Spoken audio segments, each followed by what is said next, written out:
Tövəndə diqqətinizə Şunqar kabi çağla namlıq çatma yazmamның xatımı qismini sunaman. Şunqar kabi çağla xatımı qismi. İlave. Bultur fevralның bir күні Bostonda qattiq qar yağış səbəbi bilan öйге күн бойы солынып қалдым. Mən təbiətinin güzəlligiga asan məhliya bo'ladigan biri. Dərizdən ləpildəb yağıvatqan qarğa qarab, eslarim oyg'ondi.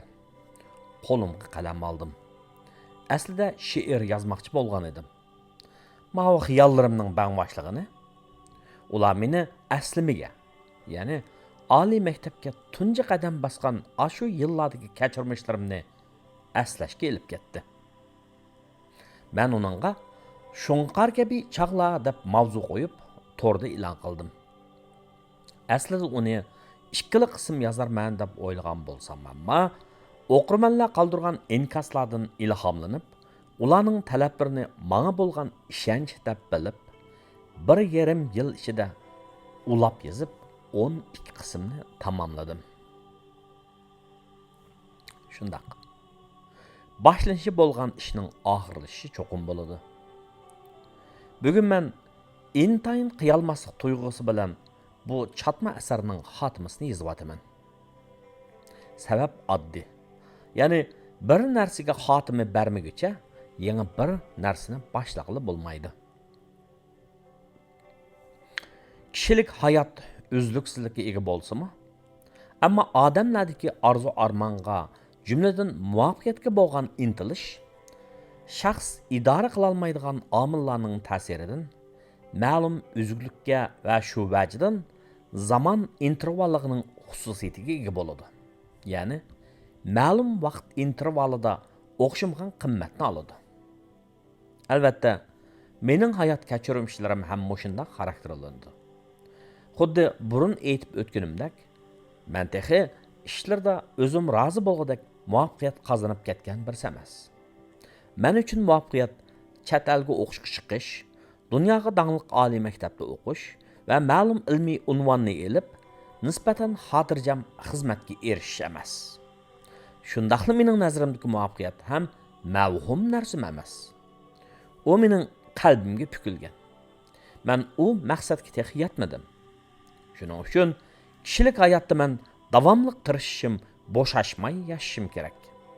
Endi men nimishqa ashu mazgullarni Şunqar kabi chaqlar deb atadim? Hozirgi chaqlarim Şunqardek emas, buqidek yoki xo'rozdek chaqlarmi? Har kishining o'ziga kuchli sarguzashtisi hayot yo'lida qoldirgan izlari bo'ladi. Men bundan taxminan 44 yil ilgari Pamir tog'larining bag'rida, ya'ni hozirgi Aqtu nahiyasiga tava Xonterak degan yerda dekabrning so'g'uq bir kunida Qizilsuv oblastlik 1-o'rta maktabni bitirib, Ziyoli yoshlar degan nom bilan taqqa chiqarib o'tilgan Atush ustuna atishda tug'ilib cho'ng bo'lishib, keyin mehr-muhabbatga to'lgan oila qurishgan bir jup yoshning tunji farzandi sifatida dunyoga keldim. Biz Xonterak degan yerda 1974-yilga turdik. Ondan O'rmonchilik idorasi O'ytoqqa yo'tkilib, toki 1979-yil sentabrgacha O'ytoqda turdik. Shunga kendi qinim to'kilgan Xonterakka va balaliqim o'tgan go'zal O'ytoqqa mening da alohida kuchli muhabbat bor. Men tog'lar qo'ynida tabiat so'yib cho'ng bo'ldim. Tog'lar, daryolar, muzliq cho'qilar, chatqallar, beg'irlar, qarag'aylar, orchilar, kaptarlar, qushqashlar, albatta, tayg'onlar, burkut va shunqarlar meningda alohida hissiyot ham ilhom qo'zg'aydi. Chunki sen o'zingni ma'lum narsaga yaqin his qilgan sari, uning qarta muhabbat shakllanadi. Sababi ko'z ko'rganga, ko'ngil so'yganga moyil bo'lganligidandir. Şunqar mening nazarimda ajoyib bir qush. U ko'kda boshqa qushlarga qaraganda egiz uchadi. Uning ko'ngliga pukkini yuksak arzu arman. U aqlliq, go'mish emas. Strategiya bilan ish ko'radi, talbilik qilmaydi. Qiyinchilikni yengadi, vaysimaydi. Qisqasi uning tabiatida botirlik, poklik, bosh agmaslik hamda chidamchanlik, muhimi g'urur bor. Shunday bo'lganlikdan men tong sahardek yosh chog'larimda shunqar ruhi bilan yashashga intildim. Men ayni chog'da zodi shunqardek yashadimmi yo'q, buning birim deyolmayman. Ammo shunqar kabi ruh bilan yashadim deb ishonaman. Yillahudi talantli shoirimiz Li Mutallib aytgandek, menga saqal burut va qo'riqlarni elib keldi. Yana u mening tashqi qiyofatimni o'zgartdi. Lekin u meningdagi shunqarga bo'lgan hurmat va muhabbatni suslashtira olmadi. Men bir narsaga yoki birovga hurmat va muhabbat bog'lagan ekanman, u mening xatolashganligimni isbotlamoqchi o'zgarmayman. Shunga yillar mening shunqar ro'yi bilan yashashga bo'lgan intilishimni o'zgarta olmadi. Demak, men yana shu ruh bilan boshqa bir bo'shliqda yashamoqdaman. Garchi olgan o'ljam yetarlik, deyarlik bo'lsin. Olgan o'ljam yo'q deyarlik bo'lsin. Ammo meningdagi shunqar ro'yi bilan yashayapman degan muqaddas ishonch mening har bir kunimni xushallik bilan umidvorlik ichida o'tkazishimga, qalbimni, so'ygimni, hislarimni, o'y fikrlarimni va o'tmishimni, hozirgi vaqtim hamda kelgusimni ota-ona, urug' tuqqan, do'st yaranlar bilan keng ma'nodan olganda so'yimlik xalqim bilan chambarchas bog'lab, muhojirlik hayotimni rozimanlik ichida o'tkazishimga turtki bo'lmoqda ham bo'lg'isi. Bu chatma asarni yozib chiqishdagi yana bir maqsad mening tug'ilib o'sgan yerim, cho'ng bo'lgan muhitim, uchrashgan odamlarim va menga ta'sir qilgan ish va shaxslarni yozish. Qisqasi, hayotimda ko'rganlarimni aslash orqali o'tmishni o'zimga aynak qilish, o'ngishsizliklardan saboq, natijalardan ilhom olish va shu orqali buningdan keyingi hayotimni ma'nilik o'tkazishga urinish bo'lsa, yana bir tarafdan kallasi o'yg'oq davrimiz yoshlarga oz to'la ilhom berish uchundir. Chunki 20 necha yil ilgari men mushundaq ruhiy madadga intizor bo'lgan va shu vaqtdagi menga ta'sir qilgan kishilarni ulgi qilib yashagan edim.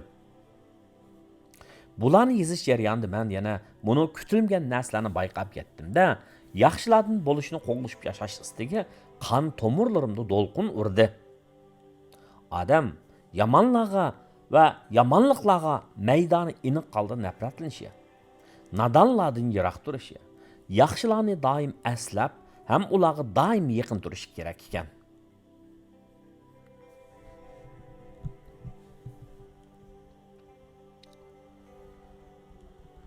Men to'y qilg'ili vatanga qaytganimda, ko'nglim xotirjam holda to'y qilishim uchun avval Amerikaga qaytadigan vizani elib olish maqsadida Beyjingda bir hafta turib qoldim.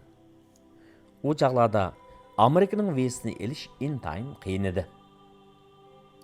Xudo buyursa 7-oyning 1-kuni Qaysar Urumchiga unib bo'ladi degan ishonch bilan qudu bo'lg'ichi ikki taraf allaqachon to'y kunini bekitib bo'lishgan ekan. Bog'lar tarqatilib bo'lingan ekan. Men Beyjingga tushib uydagilarga tinch amon yetib kelganim to'g'risida darhol xabar berib o'tmay, bir kun kechikib qolibman-da, shuning bilan menga qiyin ota-ona bo'g'chilar va ota-onam jiddilashib ketishibdi. U chaqlarda telefon qo'laysiz bo'lib, Beyjingga tushgan kuni Beyjingdagi Uyg'urlarning mehmonxonasidan telefon qilay desam, kishilar ishiltib o'tibdi ekan. Shuning bilan at qilarman deb uxlab qolibman. At telefon qilsam, cho'nglar jiddilashib ketibdi. Agar menga qiynapa bo'lish oldida turgan xonimning "Voy bamsiz Qaysar, ajab ansirattiniz" deb jiddilashib ketadiganliklarini bilgan bo'lsam, telefonni yana bir kun kechikib uratdim-kanda. Beyjingda yotoqqa o'rlashgan shu kuni kechda 1987-yili Uchturpandan kelib, Markaziy Millatlar universitetini bitirib, Millatlar til tarjima idorasiga xizmatga tushgan qobiliyatli, tirishchan yosh Muzaffar izlab keldi. Muzaffarning kasbi kompyuter bo'lib, shu yili men o'qiyotgan maktab Sharq Shimol universitetining iqtisod fakultetiga magistrlik o'qish qabul qilingan edi. Ammo u Bostonga kelgandan keyin kasb almashtirib, o'z kasbi kompyuter kasbini o'qidi. Hozir xonimi Qumuldan kelib, Markaziy Millatlar universitetining ingliz tili o'qituvchisi bo'lgan Amina bilan bizning shtatimizdagi bir shirkatda qo'lliq xodimlardan bo'lib ishlayotdi. Muzaffar tipik Uyg'ur yigiti bo'lib, xushchaqchaq, olg'a intilishchan chechan yigit ekan. Men Beyjingdagi chaqda u menga yaxshi hamroh bo'lib, odamgarchilik ko'rsatdi. Men albatta uningdan minnatdorman. Shu kuni, shu necha kun ichida men oldingi yili Amerikaga menishda menga vaqtlarni ajratib ishlarimga yordamda bo'lgan Gulbahor ocham, ya'ni Qizilsuv oblastlik 1-o'rta maktabda men bilan parallel o'qigan saboqdishim Dilmurod G'ofurning ochisi Gulbahor G'ofur xonimga salom berishni unutmadim. Chunki mening nazarimda vaqt bir odam uchun intayin qimmatlik. Bo'libmi turmushning ritmi tiz yerlarda yashayotgan odamlarning vaqti intayin qis. Shunday turib ular soatlab, kunlab vaqtlarini ajratib, meningdek ilgari ular ko'rib boqmagan odamga odamgarchilik ko'rsatsa, men ulardan minnatdor bo'lmay tura olaytimmi? Faqatla panqush, go'mush va shaxsiyatchi odamlarla xuddi boshqalarga o'tkazib qo'ygani bordek, boshqalarning uni yondiradigan qarzi bordek muomala qilishidi.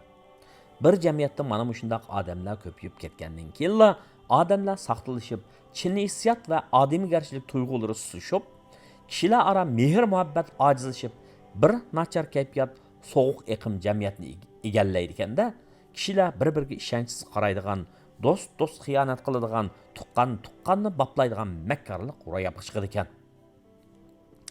Men hayotimda ana shunday insonlik ojizliklaridan yasalgan hangning ichiga tushib qolishdan ehtiyot qiladigan, ya'ni ko'rikdan o'tilib uni buzib yetadigan, go'sht bersa mush berishga tayyor turadigan noahlikdan saqlanishga intayin zilliq bilan qarab yashashni qo'g'lishib kelgan birisi. Yog'och qozonda osh bir qitimda pishidi deyishida aqllar.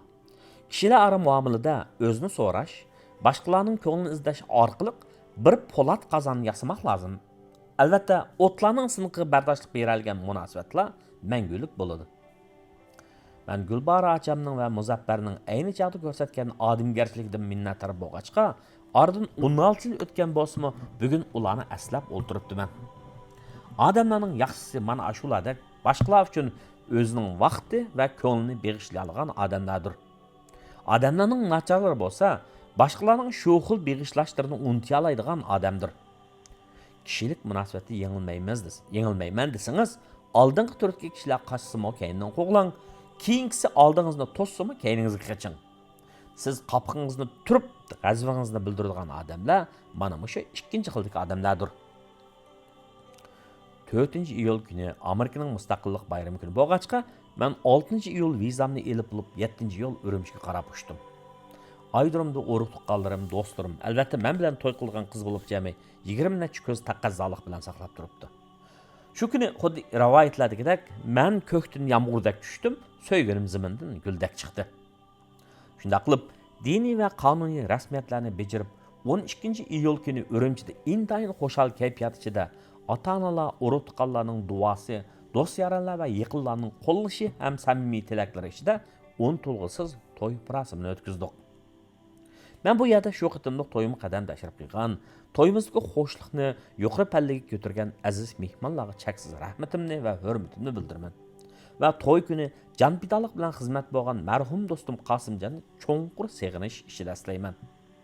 Qosimjon haqida Qalbim o'ksuydi nomli bir maqolani yozgan bo'lib, bu maqolani kanalimda o'qib qo'ydim.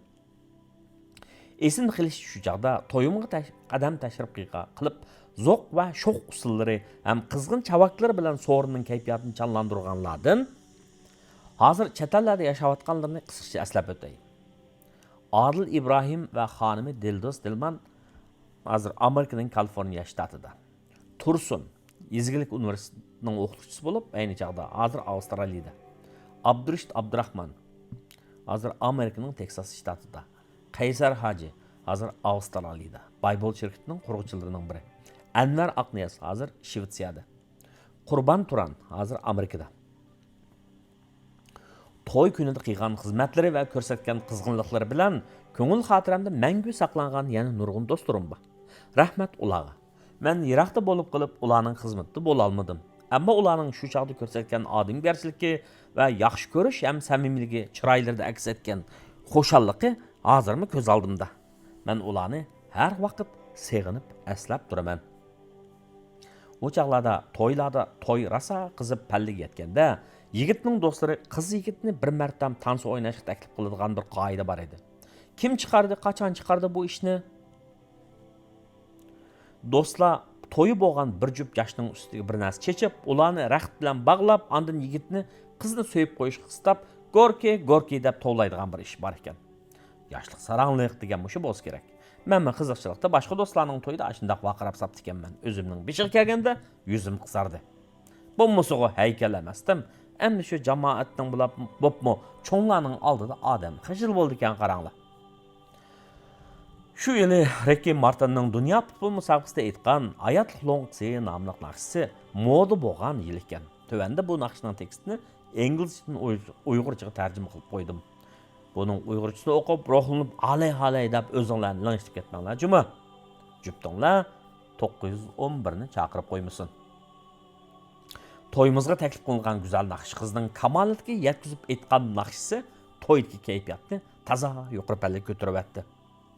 İzdigining dalmi shu hayotlikning lo'ngqisi yana kucha bardam bo'l, uzib chiqqan oldida urra to'xtama. Titraganda vujuding, tapiningda bu dunyo hech kim seni to'solmas kuch ichingdan urg'asa. Hayotlikning lo'ngqisi sana nisb bo'lg'isi, uzib olsang taqdirdan bir tarix yozilg'isi. Urra, vay urra, tabriklaydi yosh balla, hayotlikning lo'ngqisi sana nisb bo'lg'isi. Hammadan qiziqi, men o'zimning to'yini o'zim usul o'ynab qizdiratdim-da. Buning bilan meni bilmaydiganlar, ya'ni kitob xaltisi deb o'ylab qolganlar hayron qolibdimish. Elim yaxshi, men bu usulning vatandagi eng oxirgi qitimliq qinib o'ynaydigan usulim bo'lishini bilgandek toza o'ynab o'pti ekanman. Shundan keyingi hayotimda menga unda qizg'inlik va sho'xlik bilan usul o'ynash nasib bo'lmadi. To'y bo'lib oz kundan keyin janubga jabtundiq. Chunki urug' tuqqanlar el jamoat bilan ko'rishish meni shartlantiradigan ish bo'lsa, tunji o'g'lining to'y eshini berish ota-onamni xo'sh qildigan ish edi. Yurtda jamoatga to'yliq osh tortgandan keyin ota-onam bizni elib o'ytoqqa chiqdi. Ayolimni elib 7-oyning oxirida o'ytoqning chigara ig'ziga chiqdik. O'ytoq yayloqlarida go'yi eshakka minib, go'yi piyoda yurib sayli sayohatda bo'ldik. 7-oyda muzni desa bir yayloqdan yana bir yayloqqa o'tgan ayolim bak xo'sh bo'ldi. Onun xo'shalligiga oyoq ostidagi muzlar erib ketmadi-yu, ammo men nechqatim erib bo'ldim. Yeşillikqa burkangan o'ytoq yayloqlari, cho'qliq muztog'. Sizlarni asasam vujudim titraydi. Muztog' atining quchoqlarida jilva qilar sehiy yeşillik. Qarlar portalaydi muztog' ustida, tarix bor uning 100 million yillik. Bu yerda odamlar shuncha sab go'ya, yayloqning bebaho havosi o'zi, mardlik bor, chinlik bor takliflarida bak huzur beradi sut qaymoqlari. Mehringda chiroyli cho'ng bo'ldim o'ytoq, haybating dunyoga mashhurdir muztog'.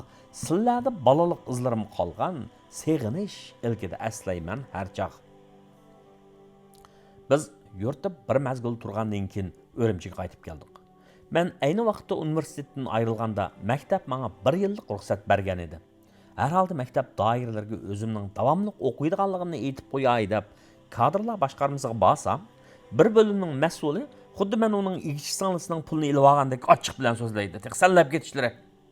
Bu manqurtlar yoshning cho'ng kichki bo'lgani bilan kishilik izzat hurmatning cho'ng kichki bo'lmaydiganligini bilishmaydi-da.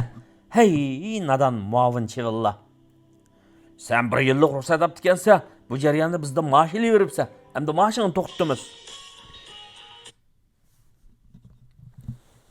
Nima? Kim olibdi u pulni? Men hayron qoldim. Men chiqib ketgandan keyin 2 oylik maoshimni O'rimchida o'qiyotgan inimga berganini bilman, keyingisini bilmayman. Men shundala shu chaqdagi mavjud qoida tuzum bo'yicha maktabning mening maoshimni to'liq 1 yil berish lozimligini va birisining men uchun mening maoshimni vakolatdan ilib cho'ntagiga solganini bildim. Endi o pulni elib qo'ygichi mening to'y qilganimni ko'rdi. Balki meni Amerikadan tag'arlab dollar qachlab keldi deb o'ylagan bo'lsa kerak. U vaqtida ig'iz ochmadi. Endi odamlar o'zini sormasa nima degulik?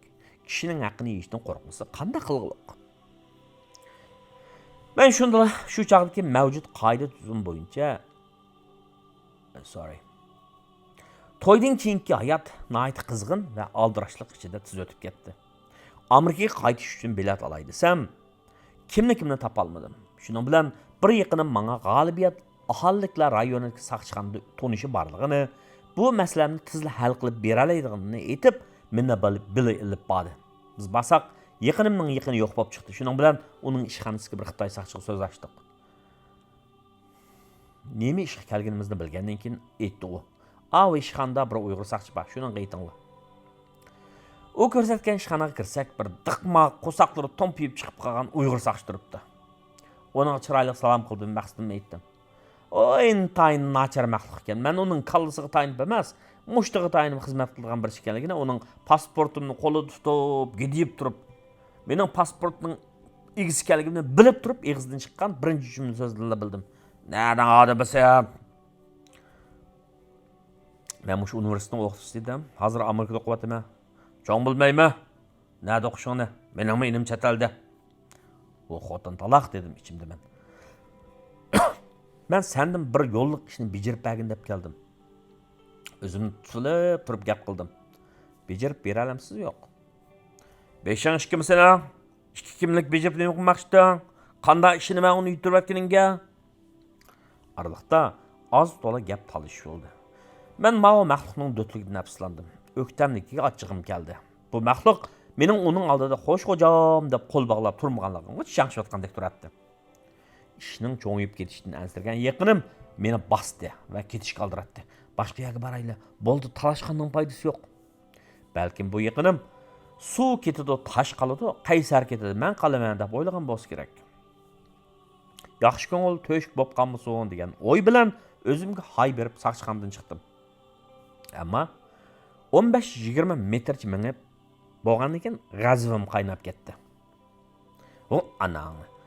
Men o'zimning qonun haq huquqini qo'g'diyammasam, buncha ko'p o'qimning nima foydasi? To'xtab tur dedim yaqinimga va kenimga yandim. Av abga ishga chiqib turibdi ekan. Ko'rpla dedim va sallab tushdim. Yo'q, men jinoyatchi emaschiman. Adam tarbiyalaydigan oliy maktabning o'qituvchisi. Ajab jinoyatchiga muomala qilgandek muomala qilsin abay menga. Ha, nima deysan? Gaping bormi?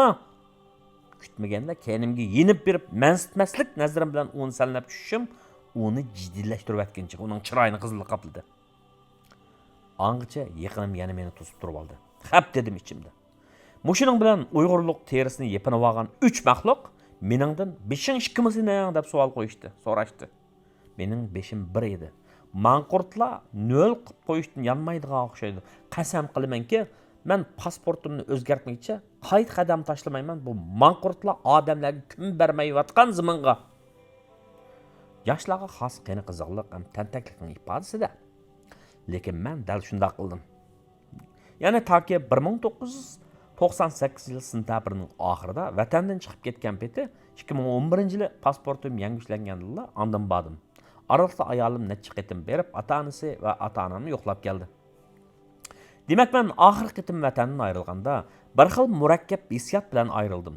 Ya'ni ichimda ochiq, ko'nglimda norozilik, jamiyatga bo'lgan umidsizlik, odam siyaqidagi maxluqlarga bo'lgan nafrat, ham o'zimning noma'lum kelgusiga bo'lgan nurg'un savollar. Jumladan kelgusimga bo'lgan cho'ng tavakkulchilik.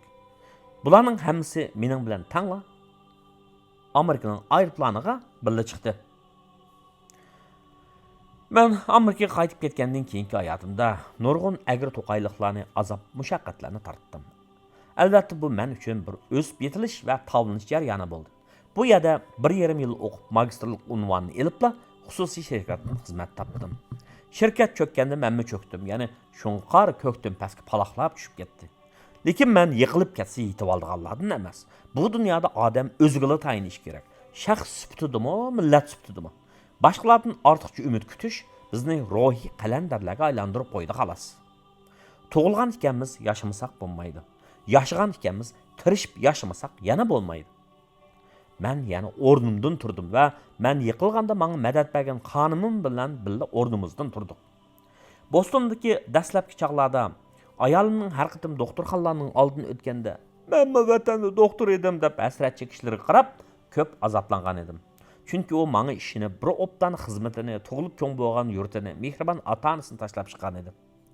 Birov bo'libmi bir ojiza sana ishinib, söygüsü, sadoqati va ishonchini bergan ekan, sen uning tegishli javob qaytarishing kerak. Bu aqalli insoniy fazilat. Shundaqla erkaklik mas'uliyat edi. Qanday qilish kerak? İzdamagan chora, qilmagan xiyol qolmadi. U uyquga ketganda men xiyolga cho'katdim. Och qo'ygan Xudoyim kech qo'ymabdi degandek, shundaq bir tasodifiy fursatda chet el meditsina kasblarini bitirganlarning Amerikada doktor bo'lish orzusiga yetadigan yo'llarni bilib oldik. Bu jarayonda ayolim ko'p tirishchilik ko'rsatdi. Nihoyat berilib o'gandi. Men uning qanot bo'ldim. Ammo bu jarayonda bizga eng ig'ir kelgani o'g'limizni 6 oylik chig'ida cho'nglarning qarashiga berishga majbur bo'lganimiz bo'ldi. Turmush odamni ba'zida haqiqatan tar yo'lda qo'yish bilan qistisa, muhtojlikda qo'yish bilan sinaydi ekan. Cho'nglar tatliq uyqudagi o'g'limni ilib manganida ko'zimdan aldirab yosh chiqmaydigan men aydirimda o'zimni tutolmay yig'lab soldim. Shu chaqdagi ayolimning yig'isiga tugman cho'galaydi. Men kuyarman balamga, balam kuyar balasiga degan shu bo'lsa kerak. Xudoga shukr. Ayolim uyas amaliy imtihonlardan bir qitimli g'albilik o'tib, Amerikada kasal ko'rish salohiyat klinikasiga erishgan tunji Uyg'ur doktor bo'ldi. Bu haqdagi tafsiliy vaqalik Amerikadagi doktor Uyg'urlar nomli yozmamda yozildi, uni kanalda o'qib qo'ydim. Hozir Harvard sistemasidagi doktorxonada maxsus doktor bo'lib ishlaydi. Bu yil adyazda Harvard Meditsina universitetining o'qituvchisi, ya'ni Harvard Medical Faculty bo'ldi. Men buni uyimizga kelgan xatdan bildim. Demak, buning bilan Harvard Universiteti Meditsina institutining o'qituvchilari tizimiga Uyg'ur qizning ismi tunji qatim yozildi. O'g'lim bizni va Uyg'urlarni so'yadigan bola bo'lib cho'ng bo'lib atadi. Men Janobi Allohdan uningga texmi yuksak iymon, aql, farosat va parlaq kelajak shundaqla shunqar ruhi tilayman. Men mush qurlarni, ya'ni oxirgi qurlarni yezib o'tib shundaq o'yladim. Oliy maktabni bitirib 20 yil o'tganda shunqar kabi chaqlar nomli bu chatma asarni yozdim. Endi nimani yozarman?